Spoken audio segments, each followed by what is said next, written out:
Welcome to Spotlight on the Arts, an independently produced program in partnership with Chicopee Cultural Council and Chicopee TV. Tonight, we'll be talking with the crew of Vestiges. Enjoy.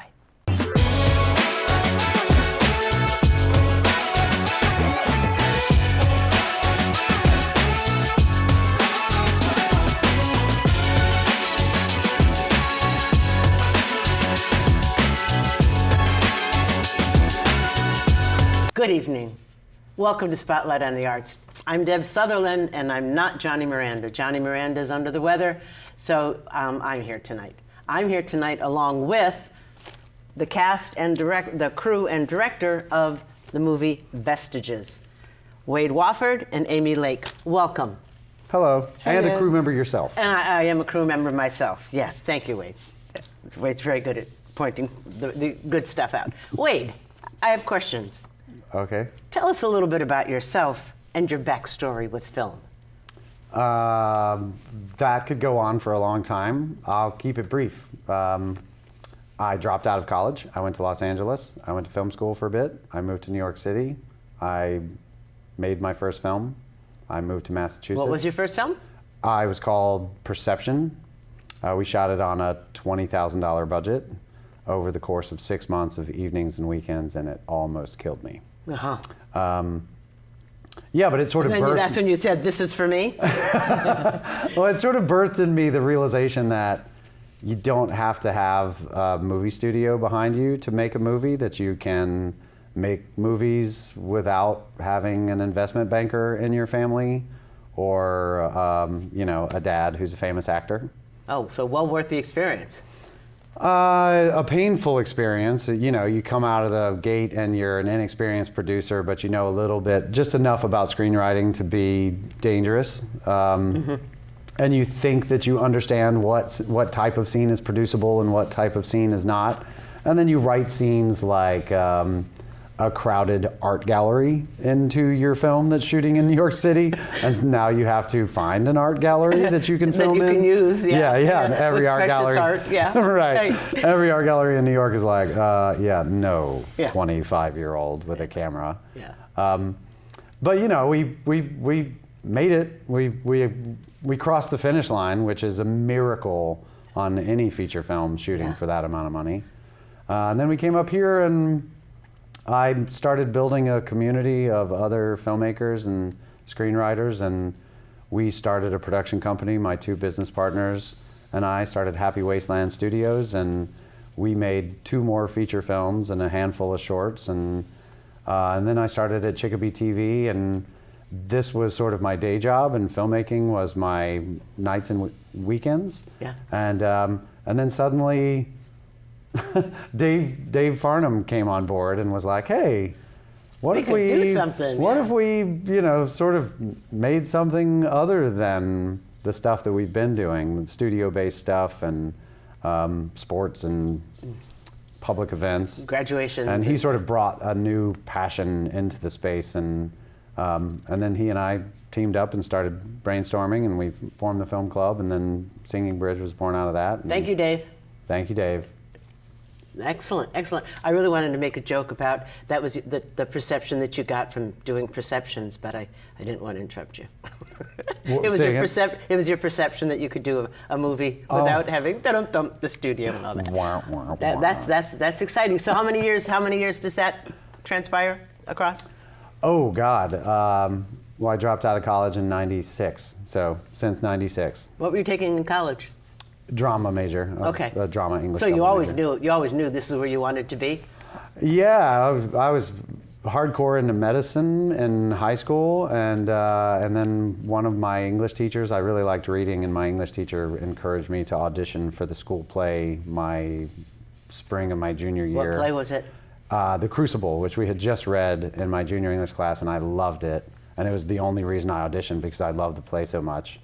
And I got the lead role, John Proctor, and I had such a great experience, and just literally abandoned all dreams of science pursuits, and the whole doctor thing was gone. My parents were like, my kid was like totally pre-med like 3 months ago. Yeah. Now he's throwing his life away and moving to Los Angeles and dropping out of college.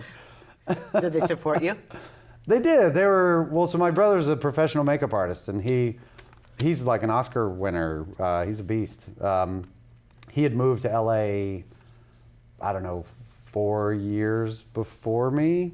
So that precedent had sort of been set in my family already. Nice. So that made it, I don't know, easier for my parents. I mean, how easy can it be? I wouldn't like it if any of my children, my many children, went to Los Angeles. Yeah. I mean, I still remember driving up the driveway, like looking in the rearview mirror of my U-Haul and like seeing my mom's knees like buckle, and my dad catching her. Oh. And I cried all the way out of town, and then I saw the sign like, "You are now leaving the town you grew up in," and at that point the crying turned to like, "Yeah, Los Angeles, I'm free." Amy, please tell us a little bit about yourself and your various talents in the creative arts. Well, I'm a mom of 3. That's usually the most important thing I tell people. I agree. I do a lot in. I do a lot in arts and theater. I do theater. I do sewing, costuming, cosplaying, live events, sound production, video production, whatever I can get my hands in, really. And when did you start this endeavors on these creative endeavors? When did it hook you? Oh, do you have to leave your family and make everybody cry in order to get this to happen? I did at one point. I left my home when I went to college, and I had never left New Hampshire before. So New Hampshire. Mm-hmm. Yeah, it was actually quite funny because when I went to college, I grew up in Laconia, and we had a steam train. And when I got to South Station, I was so excited to run in and see all the beautiful steam trains all lined up, and they were all these like old Amtrak trains. I was so disappointed. So. My romantic dreams were shattered. Yeah. It was all over then. Growing up will do that. What was the first play? What was the first thing you got your hands on what first bit you? Where was the bug? Well, I'll say probably Wizard of Oz in high school. I had done a few plays before then, but my freshman year in high school we did Wizard of Oz, and my director had such an amazing vision. She got all of the kids from all of the schools. So like we had like 100. No room on the stage. I've seen plays like that. Yeah. And like so when Dorothy wakes up and all the Munchkins come down, they were just like streaming down the aisles in the auditorium. Oh, that's exciting. And coming out from everywhere. And it was just like the way that she incorporated the entire theater, not just the stage. That really struck me, and that's when I wanted to know. I knew I wanted to be in the production part of it because I wanted to control those aspects. And we had a vocational school. The first 2 years of high school, I did automotive, and then they opened up the video tech. And I was like, oh, I'll do that. Our first year, we had nothing. We had no cameras. We had nothing in the studio. I had my own VHS camera at that point, so I brought that in for us to use. And we slowly got stuff over the first year. But that really just kind of cemented my love for being in the creatives, and I've never been able to hold down like an actual like real person job. It has to be, I have to be making something or doing something. Deb, when did you first get the bug? Oh, let me tell you. So my older brother by 4 years, he was an actor at Staunton. And he did the children's plays at Staunton Theater. At Staunton, Town, have you ever been to one? It's a long time ago. They would run down the aisles in black to change the scenery, and then run back up. And when he was in high school, he did what's the movie with the big rabbit? And he dyed his hair blonde, and so just sort of watching my brother. Harvey? Harvey, exactly. Thank you. I knew you'd know that. So watching my brother and going to theater young and just being so inspired by the magic of it. I did, however, hold down a real job as well. Never been able Science, medicine, as a matter of fact, to tie it all together. Yeah, surgical tech. Wade, please give us some history on the beginnings of the Singing Bridge Pictures, and how did you come up with that wonderful, wonderful name? We were debating. I think our 2 finalists were like CTV Films or Singing Bridge, and we were all leaning towards Singing Bridge. We liked how it sort of like was an homage to the city of Chicopee, where the production company is based. We went to the mayor's office and said, hey, we really want you guys to be supportive of the project, so why don't you name it? Here's a couple of options. And as I understand it, Mayor, you flipped a coin and landed on Singing Bridge, and I sort of rejoiced that the coin landed on the Oh, right thank side. heavens, that was way too important to leave up to fate. I'm really glad it turned out that way. And you did talk about the beginnings with David Farnham coming in and Yep. inspiring the vision. How did you go about unearthing the crew for Vestiges? Well, so we host educational classes at Chicopee TV where we bring people through and train them on how to use the studio and how to use the gear. Mm-hmm. And through the years, we've educated maybe 50 people. 40, I'm surprised it's that slow. yeah. Isn't that crazy? It's such a gem. Yeah, it's really hard to get the word out. It's really hard to sort of break down that wall of like, hey, there's all of this gear that's free to the public to use, and the classes are free. Make your dreams come true, folks. Yeah, I think it's hard to break down that wall, and so we'd have all these people come through, but then hardly any of them would ever come back and make anything, and we were noticing that seemed to be because they were overwhelmed by the task of making something alone. And so once we had the idea for Singing Bridge, we started reaching out to people that had really excelled in the classes and being like, hey, you're a rock star in the class and you seemed like you had a really good eye for photography, or you seemed like you really had a passion for this thing. Would you be willing to come back and, be this? Did everybody say yes that you asked? No, there were a few people that didn't have the bandwidth time for it. Yeah. I mean, yeah. it was a time commitment, as Sure. you well know. Yeah. But the thing that really surprised me was I was afraid we would go out to people and be like, hey, will you be second assistant camera? And they'd be like, I don't want to be that, can I be something else? But everybody was really open to roles that they'd never even heard of before. People stepping into like production sound recordist and boom operator that aren't audio guys. It was a glorious experience having all these people meet and function, I think, so well and be so committed to creating to the end product. To Everyone the success. really rised. Yeah. Everyone really rised to the occasion. It was really inspiring. Yeah, I concur. You do a lot of work in the theater, Amy. What are the major differences you find in film and theater, and do you have a favorite? A favorite? I can't say as though I have a favorite. I think I like them both pretty equally. But I think one of the differences lie really in the pre-production process. There's a lot more technical aspects to video production to think about in film. And I think one of the things that I like about theater is that there's a lot more spontaneity that can happen. With film, if a scene goes weird, or something happens, you refilm it until it's what is in the script. Sometimes you'll go, oh, that was good, and we'll keep it. But on theater, if something happens, you just go with it. We once had the firewall come down at Chicopee Comp or High during one of our plays. The firewall. Oh, wow. It was very exciting. Yeah. So and you can have something like that happen, and it'll change the whole tone of the production. Yeah. Kids throwing up in the backstage. Yeah. And fires. Yeah. And, injuries. Yeah. The spontaneity is just wonderful. Yeah. And it really creates an environment for having to adapt and think on the spot. And I really like problem that. solving quickly. Yeah. I really like the challenge of that. Yeah. I understand. Talk to us, Wade. You want to talk about the night of our Vestiges premiere? How the evening and how it went and who attended and how groovy it was? Yeah, it was great. It was packed. I mean, we really did up the studio. We kind of lit the studio like a party and sort of Halloweened it up because we were sort of like leaning into the film premiering the month of October. And, we had a table full of like props from the film and the movie poster and costume pieces and, sort of some of the production paperwork that we used during filming, our lighting maps and blocking maps and marked up scripts and, like free popcorn and coffee and cookies. And how many people attended? We think something between 100 and 150. Oh, nice. Yeah, it was a pretty good turnout. It was a great time. It was great. It was really fun. It was really fun. Yeah. I had a question, and now it's gone. Cool to see it on the big screen.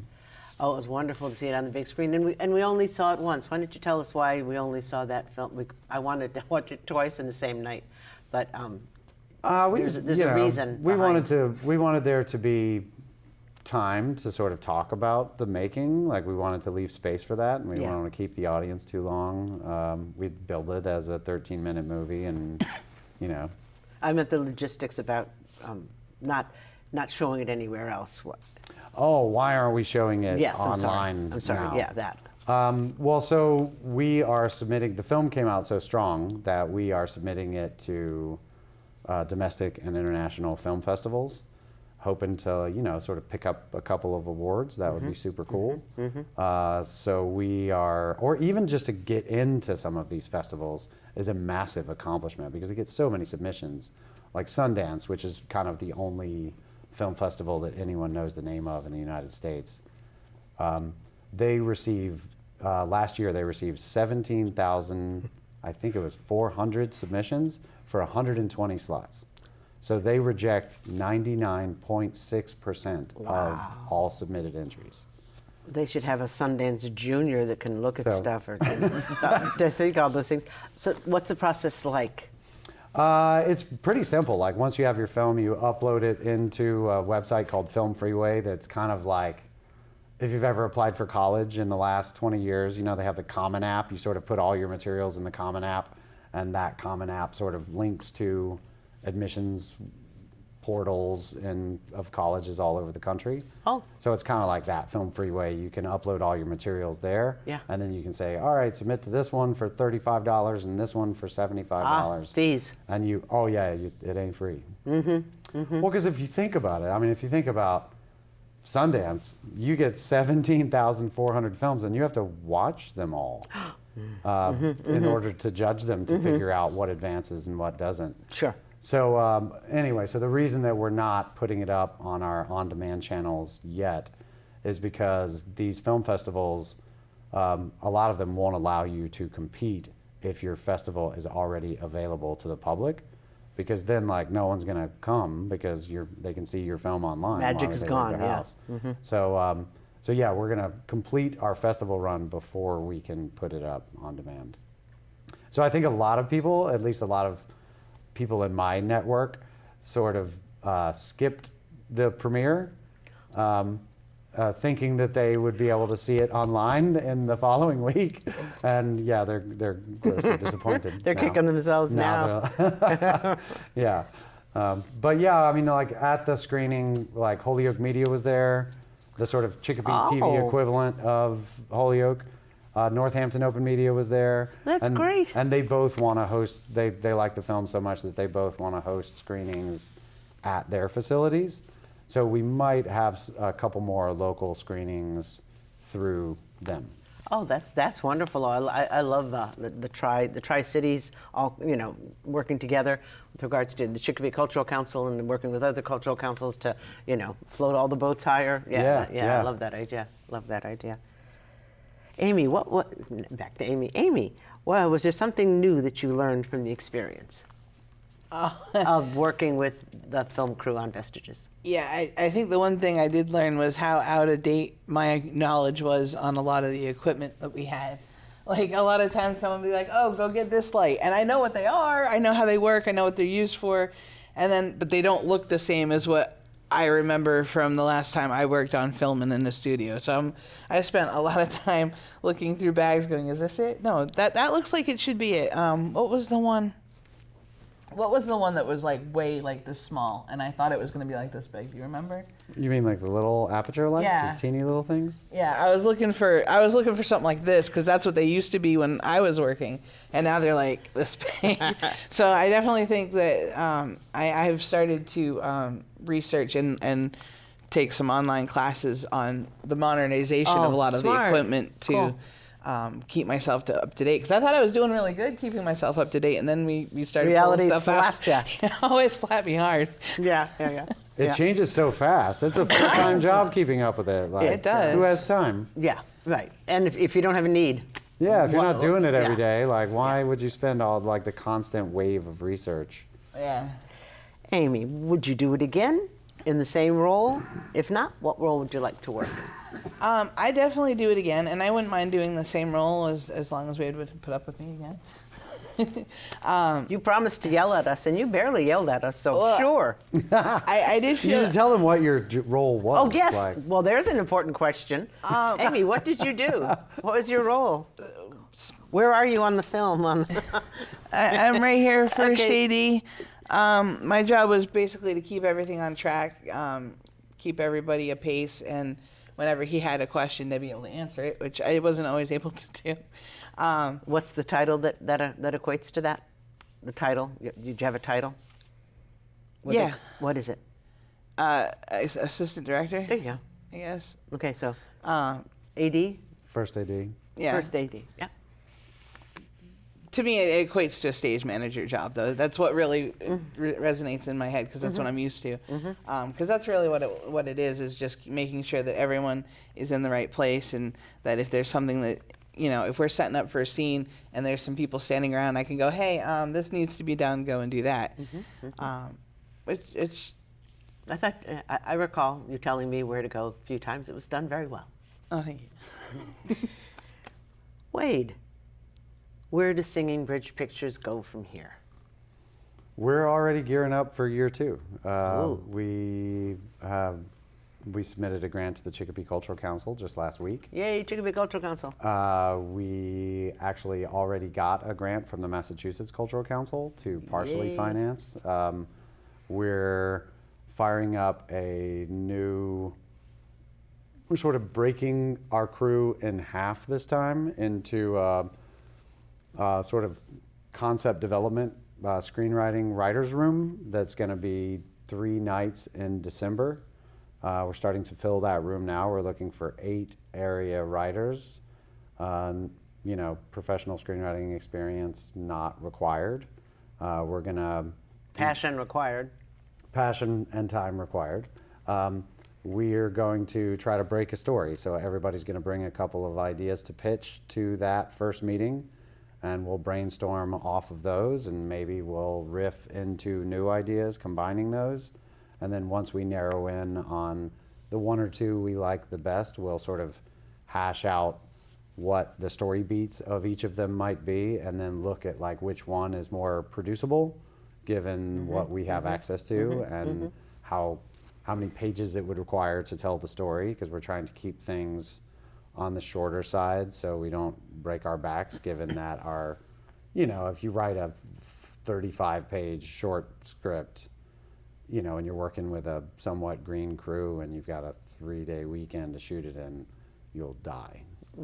So ours, Vestiges was 17 pages, do I recall that? 7 pages. Oh, 7! Yeah. Actually, I think it was 6 pages. It was a short little script. But, horror films, there's a lot of walking around in the dark. Sure. Yeah, there's not a lot of dialogue to fill up the page with. Yeah. So the pages tend to not, normally in Hollywood they'll say like 1-to-1 ratio. So for each page, that's 1 minute.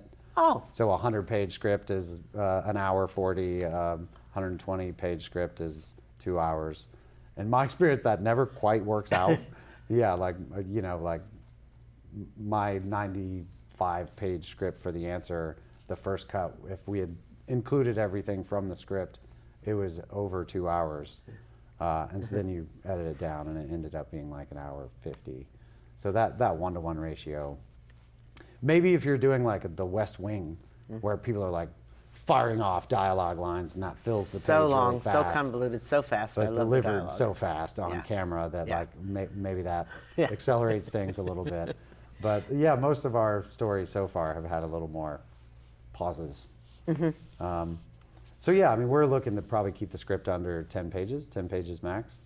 And that sounds like such a difficult goal. Oh my God, I mean, as a screenwriter, I find that it's so much easier to write a feature script big chunky than things. It is to write a short, because like you have to introduce all your characters, you have to introduce the conflict, you have to try to get your audience to care about your characters. How can you do that in such a short amount of time? Yeah. Especially as audiences are getting more and more used to, seasonal fiction. Like I feel like people are moving away from movie theaters and into, R-rated television that has the production values that movies used to have. I mean, I'm watching the new Lord of the Rings show right now, and I mean, I think Amazon has budgeted $5 billion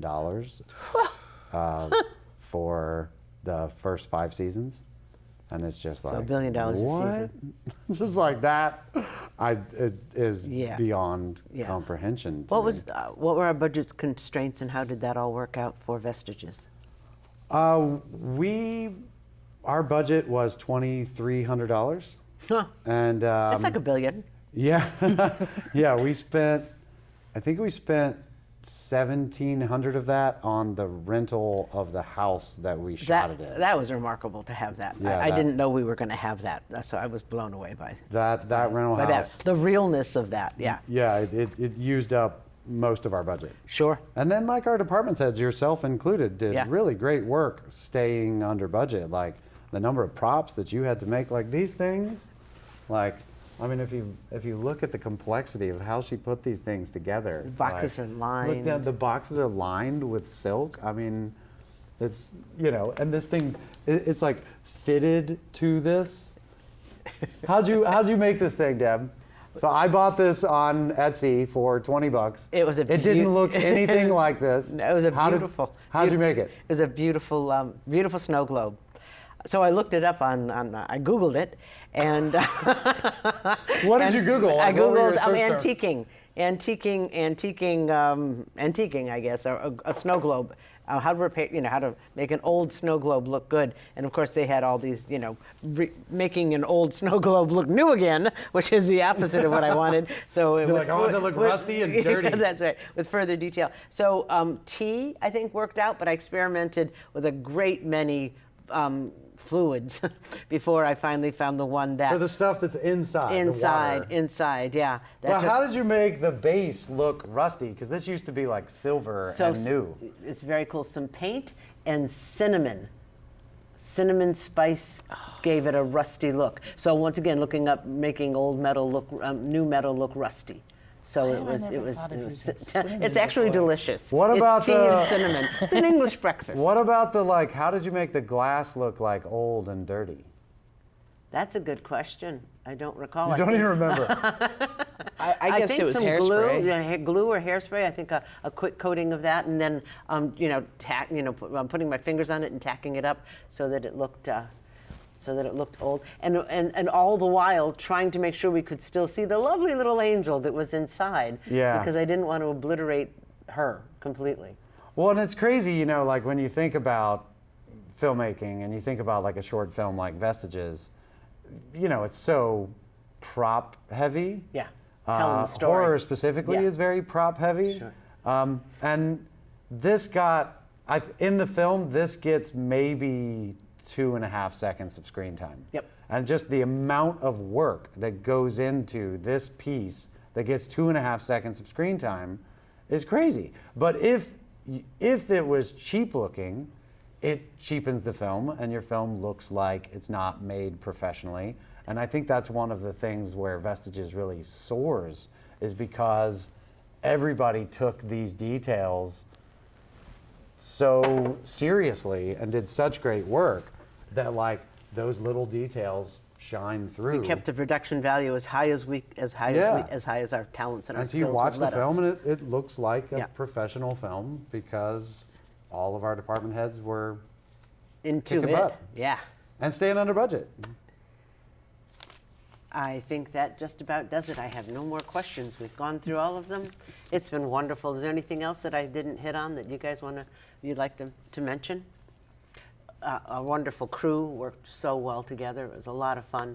I want to do it always. I work in theater with small kids and the props, and do a lot of work on the props, and they're on stage, and the kids get to interact with them, and that's fun, and so it's worthwhile. But the audience never sees much of them, so I actually enjoyed the fact that the camera was zooming in and doing a close-up on even if it was 2.5 seconds. Look at that poster. Yes, that's right. You did a beautiful job. Did you photograph this, Wade? I don't know which version we used. We photographed it like 4 different times. I did it once, and Rachel did it once, Oh, and okay. David did it once. I think David ended up photoshopping together a bunch of different photos. Oh, nice, That's perfect. not all one picture. Oh, lovely. Nice, nice. I mean, my one thing that I would say is Yeah. if community members are interested in filmmaking, which has many So many roles. subsets. Like if you're Yes. interested in photography, or you're interested in logistics management, or people management, or props, Costumes, props, costumes, sets, design. makeup, sets, acting. If you're interested in any aspect of filmmaking, hit us up, chicopeetv.org. You'll find the Singing Bridge pictures right there on the homepage. We're crewing up for year 2. It's not, well, I can't guarantee this, but I don't think it's going to be a horror film this time. We don't want Singing Bridge to be a horror manufacturing plant. We are not Blumhouse. I'll be pushing the writer's room toward concepts that are not horror. But if we have an awesome horror concept, we might do horror again. But if you're a community member that's interested in getting involved and wants to be a part of year 2, You won't regret it. Find us. Yeah, you won't. Good regret experience? Yeah, it was lots of fun. I loved it. It's my honeymoon year, and I absolutely loved it. I want to do it again and again. I really do. I really enjoyed it. It was a lot of fun, and I learned a lot stuff. I didn't know I didn't know. So that it was. Well, and the time commitment is not. There's that one weekend of like, oh my God, this is all I'm doing. Tell your family goodbye. This weekend, I will not see anyone. I will not do much but sleep Yeah. and make this film. Yeah. But other than that, the time commitment was. Some of us had homework. Yeah, you had more homework than most. Yeah, but I love it. So yeah. Yeah, Amy, you had a fair amount of homework too, making like call sheets and trying to study up and learn the script and making sense of you guys' shooting script so that I could have some foreknowledge. There was one paper I didn't find till the last minute that would have helped. Darn it. But yeah, the writing room is the one thing that's got me on the edge because I'm like, I like doing what I did. I don't like that rule, Wade. Yeah, I don't like the idea that we can't do both. I want to I'm very upset with you about that. Yeah. Can we be like, as an observing, We're writing room? We're trying to maximize the number of people Well, if we that don't can get participate. enough people, then we'll be happy to do both. Yeah. Yeah. So don't. So the audience might not know what you're talking about. So we told the crew that they can't do both. They can't be involved in production and be in the writer's room because we're trying to open up possibilities. And now that's all we think about. Yeah. So now last year's crew members are like, oh man. I've been watching. I really want to do a sitcom. Come on. Yeah. Well, it has been a joy. Thank you so much for participating in this interview. And later on, we'll be talking to Joe Audet, and he does. He was our lighting man. So one more interview coming up.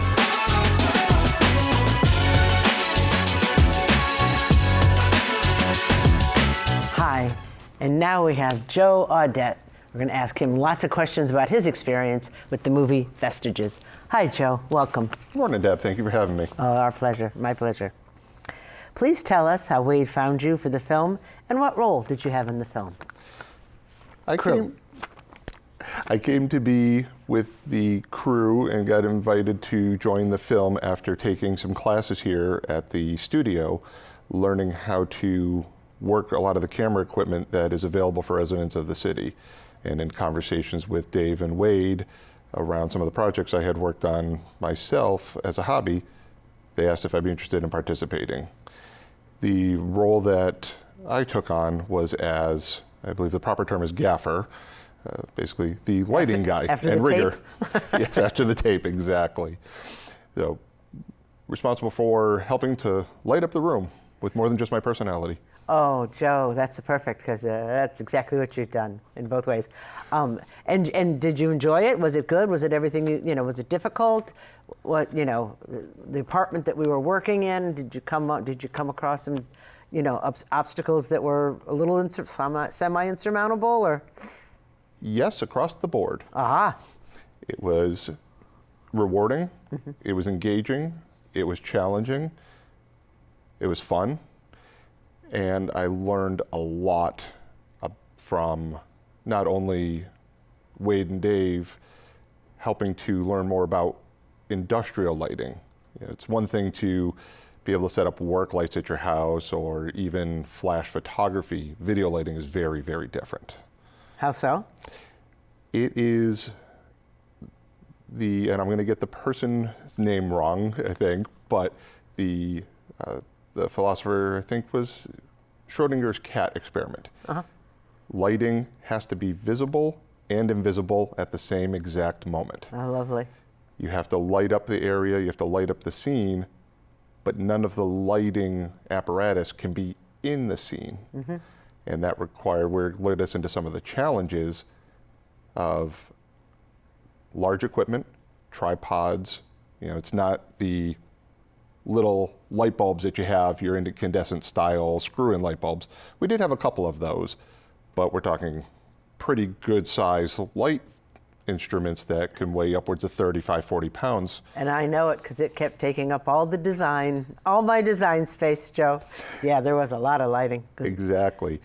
And that led to having to reevaluate some of the scenes where, all right, we want to put lights here and here. Oops, room's not big enough to do that and still have people walk through. And we had to make sure that cables were out of the way. And I'm glad we're in an area of technology where we have a lot of battery capability. It allowed us to be able to put lights in places that would have been very difficult to hide 15 years ago. I remember some of the lighting shots. I loved it when we had the blinds coming through during one of the particularly horror movies, and then lighting from the outside, getting that outside light to shine in and stuff. There was some very, very beautiful lighting. It really is. It can be the star of the show. I mean, it's such a strong factor. Such a strong factor. Absolutely. And do you enjoy being creative? What else do you do in the arts? Historically, for most of my life, I haven't been very much involved in the arts. A friend of mine a few years ago started to get me into musicals. And so I've seen Rent, gone and seen Wicked. We're going to see The Lion King coming up next month. Wonderful. And I actually took some singing lessons a few years ago, and it gave me a deep appreciation for just how difficult it is to do. I still can't do it very well, and I won't do it in public yet. Still working on that. I was going to ask. I'm glad you stopped me. Okay. I am more of an engineer by DNA and brain chemistry. I never probably will be the idea person who comes up with some of this wonderful layout. I'm the guy who implements. So from a creative perspective, if I have a small sliver of what we're trying to get at, I can usually figure out a way to work back, solve challenges, and figure out solutions to be able to help make that come to life. And we were talking about that earlier. That's some of the best challenges in the world, is when something goes wrong and you're challenged to make it work, to fix it and make it work. That just, our brains just light up. Very nice. Absolutely. So one of the challenges, from that perspective was, there's a phrase used a couple of times: do cool lighting. What does that mean? Okay, more specificity, please. Yes. Exactly. Yeah. What was your favorite moment? Did you have a favorite moment in the film? I couldn't pin out, well, if I was going to pick out a favorite moment, I'll pick two concepts of moments, because the entire experience was absolutely fantastic. I learned a lot from everybody. The entire crew was very instrumental in helping with the lighting and rigging, because unfortunately we had the counterpart. I was supposed to have some additional help for the filming. I was unable to make it, and we got that on very short notice, about 3 days before, so we weren't able to fill that person in. Oh, I was unaware of that. Okay. And so that led me running around more than I needed to. Yes. Cut off. Yeah. It was great that everybody helped pick up, and I would say that camaraderie and everybody coming together was, if I were to pick a favorite moment theme of the entire production. And then at some point when it all comes out, we had a bit of fun between Paul and myself.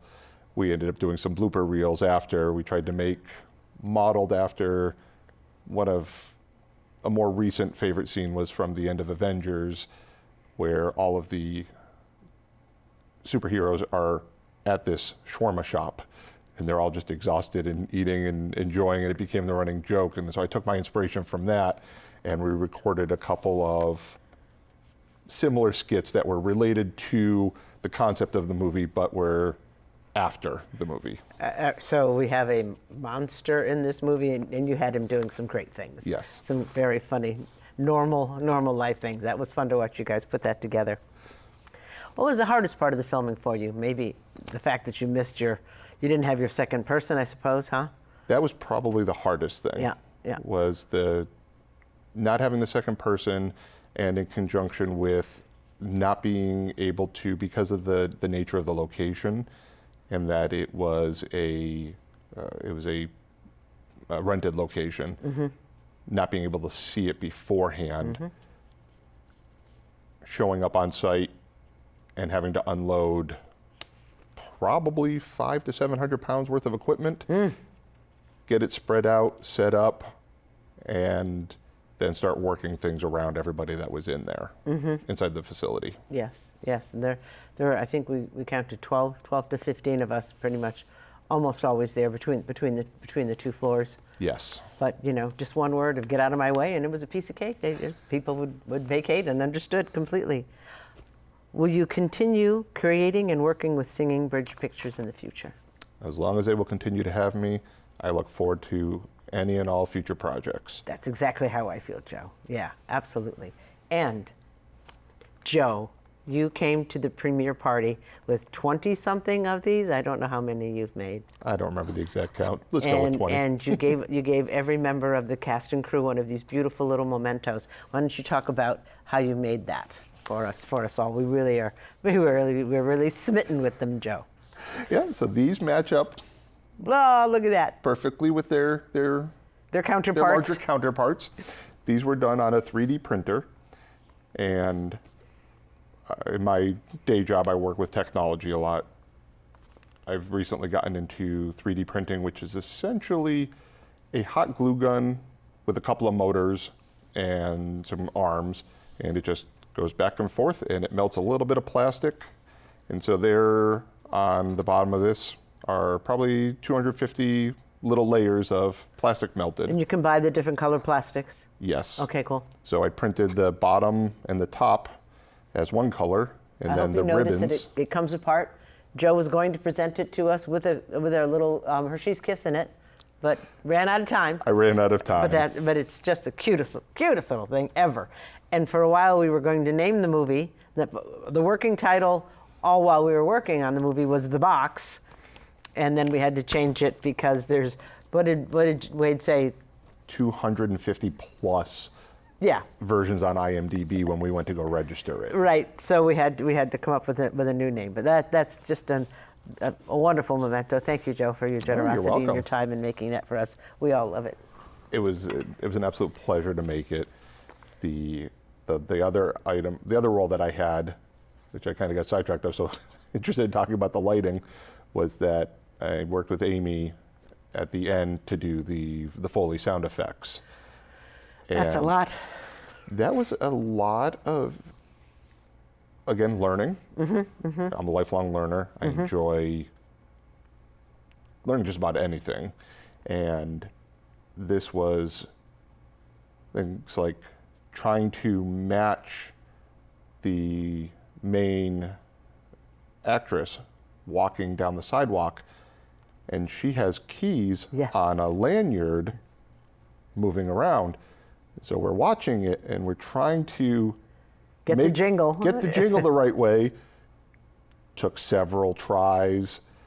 There was another area where we were trying to get the sound of leaves moving in the background, and Amy and I worked on, she brought in branches, but they had dried out a bit, so they sounded more like crunchy leaves. Crispy, yeah. No matter what we tried to do. And I had previously, to make a thumping sound had taken the trash bag out of the trash can in Dave's office. We were starting to clean up, and Amy picked up the bag, and as she picked up the bag, all of a sudden, the sound it made, and I turned, I looked at her, she looked at me, she goes, That's it? we're like, we found the leaf sound. Who knew that a plastic, Wonderful. thin Wow, plastic bag moving would sound like leaves? That's wonderful. Really, it makes it rewires your brain when you're thinking of only sound. We don't focus in on it quite as much as visual, maybe, because we're visual as well. And that's, Amy was instrumental in helping me to understand the process of the sound effects. Having never done it before, she was pointing out all the areas where if you hear it in the movie, it sounds completely natural. Your brain doesn't even think that there were sound effects created. Mm-hmm. When you take it away, though, people notice. Mm-hmm. There's too much quiet going on. Mm-hmm. So we went and very meticulously analyzed it. So when people are like, did you see the movie beforehand? I was like, about 70 times. Over and over and over. Over and over. Yes, rewind, yes. replay, Yes. rewind, replay. Yes. And there was a few of them where, going up the stairs, and, Amy's trying to match the footfalls. Yes. It took a few tries. Yeah. And then even because we couldn't properly capture the curtain hangers moving correctly, there was too much background noise there. So sitting there watching it and got the hanger ready to go and hung stuff on it and tried to make it as realistic as possible on a wooden curtain rod. Yeah. Yeah. Yeah. That took several tries to just figure out how fast or how slow they were moving it and getting the timing. I did not know. I did not know that when you film there's a lot I learned, just total ignorance, inexperience with any of it. And one of the things was that you have to fill in all of the sound, keys dropping on the table. I thought that the mics were picking all of that up. I thought that was a one and done sort of thing. And so that was fascinating to find out that, nope, it's all filled in afterwards, along with the color. And that was all news to me. Well, and that was, back to coloring. I remember asking Wade when we were on set, we were outside and we were on the front porch shooting a scene going up. And he's like, well, I wanted to set this light up and set it at this color. And I was like, well, why? Like, we have the street lights. And he explains to me that the LED lights that they're using in the street lights now don't film. So they end up, because LED lights are very fast pulsing, that it won't look like what we're used to seeing. A warm light or a constant light. Or a warm constant light. So it'll actually create a flicker in the camera. Oh. So we set up, and we had one light. It's probably up about 15. Right behind the bushes, I remember that one. Yeah, about 15 feet. Yes. And just created this nice dome on the porch. And we had to take and hook lights up in the porch. So we took washers, used some gaffing tape, taped the washers to the ceiling, took these magnetic lights, clipped them to the ceiling, had them dialed into the right color, so it's creating a nice downward effect. And then the camera crew, as we're starting to do stuff, has to then say whether it's in the frame or not. Again, that whole visible, invisible concept. Sure. So there was a few times where we came up with an idea and went, all right, we either have to move the camera or we have to move the light. Slightly intrusive, yes. It was wonderful. And it really, it just opened my eyes so much. I'm sure yours as well, to just now never watching a movie the same. No. No. And it enriches the experience of watching a movie anytime we do. It absolutely does. I look at things now and go, I think I know how they did that now. Okay. Yeah. And it also, there's times where I've always wondered why they cut things off a certain way. And I would have imagined that the scene would have looked better in a show if they had moved the camera angle.